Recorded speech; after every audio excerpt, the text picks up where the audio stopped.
அனைவருக்கும் வணக்கம். நான் திருமதி அகலங்கன். தமிழறிஞர் தமிழ்மணி அகலங்கன் அவர்கள் தனது இலக்கியச்சரம் என்னும் நூலிலே சொல் இன்பம் பற்றி அருமையான கருத்துக்களை பழந்தமிழ் இலக்கிய பாடல்களில் இருந்து வடித்து தந்திருக்கின்றார். அவற்றில் சிலவற்றை பார்ப்போம். சொல் இன்பம் கவிதைகளிலே கருத்துக்களுக்கே முதலிடம் கொடுக்கப்படுகின்றது. கருத்துக்களை சரியான முறையில் வலியுறுத்துவதற்கு பொருத்தமான சொற்கள் பயன்படுத்தப்பட வேண்டியது அவசியமாகின்றது. அதனால் கவிதைகளில் சொற்களின் சிறப்பு இன்றியமையாததாகி விடுகின்றது. ஒரு கவிஞன் தன் கருத்தை அல்லது ஒரு காட்சியை விளக்க பொருத்தமான கற்பனைகளை பயன்படுத்துகின்றான். அக்கற்பனைகள் மூலம் கருத்தை தொடர்புபடுத்த சொற்களே பெரிதும் கைகொடுத்து உதவுகின்றன. சொற்களால் கிடைக்கின்ற ஓசை இன்பமும் கவிதைகளிலே ரசிக்கத்தக்கதே. இருப்பினும் வெறும் ஓசையினால் கருத்தை புலப்படுத்துவது மிகவும் கடினமான காரியமாகிவிடுகின்றது. எனவே கவிதைகளிலே கருத்தும் அக்கருத்தை புலப்படுத்தும் கற்பனையும் ஓசைநயம் பொருந்திய சொற்களாலேயே துலக்கம் பெறுகின்றன. கருத்தாளமும் கற்பனை நயமும் பொருந்திய கவிதைகளில் ஓசை இன்பம் மிக்க சொற்களும் பொருந்தியிருந்தால் அக்கவிதைகள் அற்புதமான கவிதைகளாக, சாகாவரம் பெற்ற கவிதைகளாக நிலைத்து விடுகின்றன. எல்லா சொல்லும் பொருள் குறித்தனவே என்பது தொல்காப்பியரின் இலக்கணச் சூத்திரம். எனவே சொல் இன்பத்தை அனுபவிக்கும் போதே அறிஞர்கள் பொருள் இன்பத்தையும் அனுபவிப்பர்.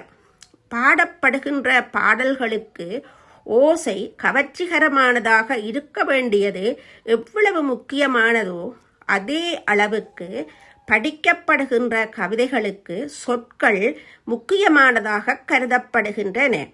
ஒரு விடயத்தை சொல்லும்போது மிகவும் பொருத்தமான கருத்து நிறைந்த சொற்கள் மூலம் சொன்னால் மட்டுமேதான் அவ்விடயம் சொல்பவரிடமிருந்து கேட்பவருக்கு சரியாக சென்று சேரும். ஒரு கருத்து விளக்கம் உறுவதற்கும் சிறப்படைவதற்கும் சொற்களே முக்கியத்துவம் பெறுகின்றன. சொல்லின் பெருமதி பற்றி மகாகவி பாரதியாரின் பாஞ்சாலி சபத பாடலொன்றில் அருமையாக சொல்லப்பட்டுள்ளது. பாண்டவர்களை சூதாட்டத்திற்கு அழைப்பதற்காக துரியோதனன் கட்டிய மண்டபத்தின் சிறப்பை பாரதியார் பின்வருமாறு சொல்லி காட்டுகிறார். வல்லவன் ஆக்கிய சித்திரம் போலும் வன்மை கவிஞர் கனவினைப் போலும் நல்ல தொழில் உணர்ந்தார் செயலென்றே நாடு முழுதும் புகழ்ச்சிகள் கூற கல்லையும் மண்ணையும் பொன்னையும் கொண்டு காமர் மணிகள் சில சில சேர்த்து சொல்லை இசைத்து பிறர் செய்யுமாறே சுந்தரமாமொரு காப்பியம் செய்தார். துரியோதனன் கட்டிய மண்டபத்தை ஒரு சிறந்த காப்பியம் என்றும் அது சிறந்த புலவனொருவன் சொல்லை இசைத்து செய்த சுந்தரமான காப்பியம் என்றும் புகழ்கிறான் பாரதி. இனி ஊர்பெயர்களில் சொல் இன்பத்தை சுவைப்போம். ஊர்பெயர்கள். ஊர்பற்று என்பது பொதுவாகவே எல்லோருக்கும் இருக்கின்ற ஒன்றுதான். சிலருக்கு அளவுக்கு அதிகமாகவும் இருந்து விடுகின்றது. ஊர்பற்று, நாட்டுப்பற்று, மொழிப்பற்று, இனப்பற்று என பல பற்றுக்களை நாம் இறுகப்பற்றி பிடித்திருக்கின்றோம். பெற்றதாயும் பிறந்த பொன்னாடும் நற்றவ வானினும் நனி சிறந்தனவே என்பது மறக்க முடியாதது தான். இருப்பினும் இப்பற்றுக்கள் சிலருக்கு வெறியாகவே மாறிவிடுகின்றது. அதனால்தான் சமய சண்டைகள், சாதி சண்டைகள், மொழி சண்டைகள், ஊர்ச்சண்டைகள் என பல சண்டைகள் இடம்பெறுகின்றன. கவிதைகளிலே ஊர்பெயர்களை காணும்போது உள்ளத்தில் மகிழ்ச்சி ஏற்படவே செய்கின்றது. சில புலவர்கள் தம் பாடல்களில் ஊர்பெயர்களை அடுக்கி படிப்போரை மகிழ்ச்சிப்படுத்தி ஊர்பெயர்களுக்கு இலக்கிய அந்தஸ்து கொடுத்திருக்கின்றார்கள். அந்த வகையில் தமிழ் திரை இசை பாடல்கள் சிலவற்றிலும் ஊர்பெயர்கள் பொருத்தமாக சேர்க்கப்பட்டுள்ளன. அப்பாடல்கள் பெரும் வரவேற்பை பெற்றும் பிரபல்யமடைந்தும் உள்ளன. மணப்பாறை மாடுகட்டி மாயவரம் ஏறு பூட்டி என்ற பழைய பாடலும், தஞ்சாவூர் மண்ணெடுத்து தாமிரபரணி தண்ணியை விட்டு என்ற இக்கால பாடலும், மதுரையில் பறந்த மீன்கொடியை உன் கண்களில் கண்டேனே என்ற இடைக்கால பாடலும் மிகவும் பிரபல்யமடைந்தன. ரசிகர்களால் முணுமுணுக்கவும் பட்டன. அந்த வகையில் இலங்கையிலும் பாடல் தொடர் ஒன்று மிகவும் சிறப்பு பெற்றுள்ளது. யாழ்ப்பாணத்தில் வாழ்ந்த முத்துக்குமார கவிராஜர் என்பவர் வரகவி என்றும் கவிராஜர் என்றும் அழைக்கப்பட்டவர். சுன்னாகத்தில் வாழ்ந்த அம்பலவான பிள்ளை என்பவரின் புதல்வரான இவர் இருவாலை சேனாதிராஜ முதலியாரோடு நெருங்கி பழகிய நண்பராகவும் வை தாமோதரம் பிள்ளையின் குருவாகவும் விளங்கியவர். இவர் இயற்றிய தனிப்பாடல்கள் அடங்கிய தொகுப்பான முத்தக பஞ்சவிஞ்சதி நூலில் யாழ்ப்பாணத்து ஊர்கள் பலவற்றை சிலேடையாக வைத்து அவர் பாடிய பாடல்கள் காணப்படுகின்றன. கலாநிதி ஆவண்ணா சதாசிவம் அவர்கள் தொகுத்த ஈழத்து தமிழ் கவிதை களஞ்சியம் என்ற நூலில் இவரை பற்றிய குறிப்புகளோடு ஒரு பாடலையும் அவர் தந்துள்ளார். அப்பாடலையும் அதோடு சேர்ந்த அவரால் பாடப்பட்ட சில பாடல்களையும் பார்ப்போம்.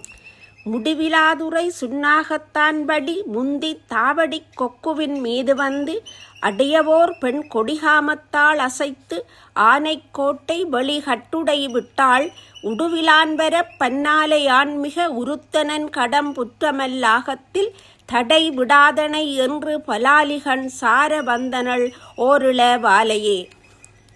முடிவிலாதுரை சுன்னாகத்தான் வழி முந்தி தாவடி கொக்குவில் மீது வந்து அடைய ஓர் பெண் கொடிகாமத்தால் அசைத்து ஆனைக்கோட்டை வெளிக்கட்டுடை விட்டாள் உடுவிலான் வர பன்னாலை யான் மிக உருத்தனன் கடம் புற்ற மல்லாகத்தில் தடை விடாதனை என்று பலாலி கண்சார வந்தனள் ஓர் இளவாலையே. அணைவியையா சித்தங்கேணியர் பண்டத்தரிப்புடனே துணைவியை நீங்கிலன் கந்தவரோடையை சென்றிருந்தேன் கணையகல்காவி உடுப்பிட்டி யாரும் கரவட்டி வந்து இணையடி சூடினும் கோப்பாயை சேர்தல் எளிதல்லவே. அணைவியையாச் சித்தங்கேணியர் பண்டத்தரிப்புடனே துணைவியை நீங்கிலன் கந்தவரோடையை சென்றிருந்தேன் கணையகல்காவி உடுப்பிட்டி யாரும் கரவட்டி வந்து இணையடி சூடினும் கோப்பாயை சேர்தல் எளிதல்லவே. பாதகம் செய் தொல்புறத்தார் பதறப் பன்னாகம் தொட்ட மாதகலானை துணைக்கொள் மல்லாகத்தர் வல்லுவட்டி மீது அமர் அந்த தனக்காரர் நட்பை விளைகுவரோ ஓதி மீ சாலையாய் அப்பரந்தன்னை ஒட்டுவரே. பாதகம் செய் தொல்புறத்தார் பதற பன்னாகம் தொட்ட மாதகலானை துணைக்கொள் மல்லாகத்தர் வல்லுவட்டி மீது அமர் அந்த தனக்காரர் நட்பை விளைகுவரோ ஓதி மீசாலையாய் அப்பரந்தன்னை ஒட்டுவரே. நச்சியல் சொல் மதவாட்சியர் நட்பொடு நாளும் வட்டக் கட்சியையும் முலைத்தீவையும் கண்டும் கருதுவரோ மெச்சுவரோ இனி புத்தூரை மேதினியில் ஊரழுவான் அச்சழுவான் வரு முன் சங்கரத்தையை அண்டல் நன்றே. நச்சியல் சொல் மதவாட்சியர் நட்பொடு நாளும் வட்டக்கட்சியையும் முலைத்தீவையும் கண்டும் கருதுவரோ மெச்சுவரோ இனி புத்தூரை மேதினியில் ஊரழுவான் அச்சழுவான் வருமுன் சங்கரத்தையை அண்டல் நன்றே. இப்பாடல்களின் கருத்தை பற்றி ஆராயாமல் ஊர்பெயர்களை பட்டியலிட்டிருக்கும் விதத்தைக் கண்டே உளம் மகிழலாமல்லவா. இப்பாடல்கள் ஜாழ் குடா நாட்டுக்குள் இருக்கும் 28 ஊர்பெயர்களும் ஜாழ் குடாவுக்கு வெளியே பரந்தன் மதவாச்சி வட்டக்கச்சி முல்லைத்தீவு ஆகிய 4 ஊர்பெயர்களும் ஆழமான அர்த்தங்களோடு பொருந்தி வந்துள்ளன. இதனை பாடிய புலவர் வெறும் பெயர் பட்டியலுக்காக இதனை பாடவில்லை, தனது கருத்தையும் இச்சொற்களுக்கூடாக தந்துள்ளார். இதில் உள்ள முதற் பாடலை பண்டிதமணி சீனா கணபதி பிள்ளை அவர்கள் தமது இலக்கிய வழி என்ற நூலில் பிரித்து பொருள் விளக்கியுள்ளார். இருப்பினும் நாம் இங்கு சொல் இன்பத்திற்காக இப்பாடல்களை பார்த்தோம். ஊர்பெயர் சொற்கள் உள்ளத்தை நெகிழச் செய்வதை ஒருவராலும் மறுக்க முடியாதல்லவா. கவிச்சக்கரவர்த்தி கம்பன். அடுத்து கம்பனின் இராமாயணத்தில் சொல்லின்பம் மிக்க பாடல் ஒன்றை பார்ப்போம். கம்பராமாயணத்தில் பல பாடல்கள் சொல்லின்பம், ஓசையின்பம், கற்பனை இன்பம் ஆகியவற்றோடு கருத்தாளமும் மிக்கவையாக விளங்குவதை காணலாம். தன் தம்பியும் இணையற்ற வீரனுமாகிய கும்பகர்ணன் யுத்தத்திலே இறந்த செய்தி கேட்டு இராவணன் மிகவும் கவலைப்படுகின்றான். தனது பாசத்திற்குரிய தம்பி தனக்காக யுத்தத்திற்கு சென்று இறந்து விட்டானே, கொல்லப்பட்டு விட்டானே என்ற கவலையை விட அந்த இணையற்ற வீரன் இராமன், இலக்குவன், சேனைத் தலைவனான நீலன், சுக்ரீவன், அங்கதன், அனுமான், சாம்பவான் ஆகிய இவர்களில் ஒருவரைத்தானும் கொல்லாமல் வீணாக இறந்து விட்டானே என்ற ஆச்சரியந்தான் இராவணனுக்கு அதிகமாக வருகிறது. அந்த நிலையை கம்பன் அருமையான பாடலாக தருகிறான். தன்னைத்தான் தம்பியைத்தான் தானைத் தலைவனைத்தான் மண்ணைத்தான் மைந்தனைத்தான் மாருதத்தின் காதலைத்தான் பின்னைக் கரடி கிரையைத்தான் பேர்மாய்த்தாய் என்னத்தான் கேட்டிலேன் என்னான வாரிதுவே. சொல் இன்பமும் ஓசை இன்பமும் ஒருங்கே அமைந்த இந்த பாடலை போன்றதொரு பாடலை பிற்காலத்தில் வாழ்ந்த ராமச்சந்திர கவிராஜர் என்ற புலவர் பாடியிருக்கிறார். தனது வறுமையைச் சொல்லி தன்னை படைத்த பிரமதேவனை அவர் ஏசி பாடிய அப்பாடலையும் சொல்லின்பப் பாடலாக இங்கு பார்ப்போம். கல்லைத்தான் மண்ணைத்தான் காட்சித்தான் குடிக்கத்தான் கற்பித்தானா, இல்லைத்தான் பொன்னைத்தான் எனக்குத்தான் கொடுத்துத்தான் ரட்சித்தானா, அல்லைத்தான் சொல்லித்தான் ஆரைத்தான் நோவத்தான் ஐயோ எங்கும் பல்லைத்தான் திறக்கத்தான் பதுமத்தான் புவியில்தான் பண்ணினானே. இப்பாடலின் பொருள் தெளிவானது என்பதால் இதனை விளக்கவில்லை. நீங்களே சொல் இன்பத்தைச் சுவையுங்கள்.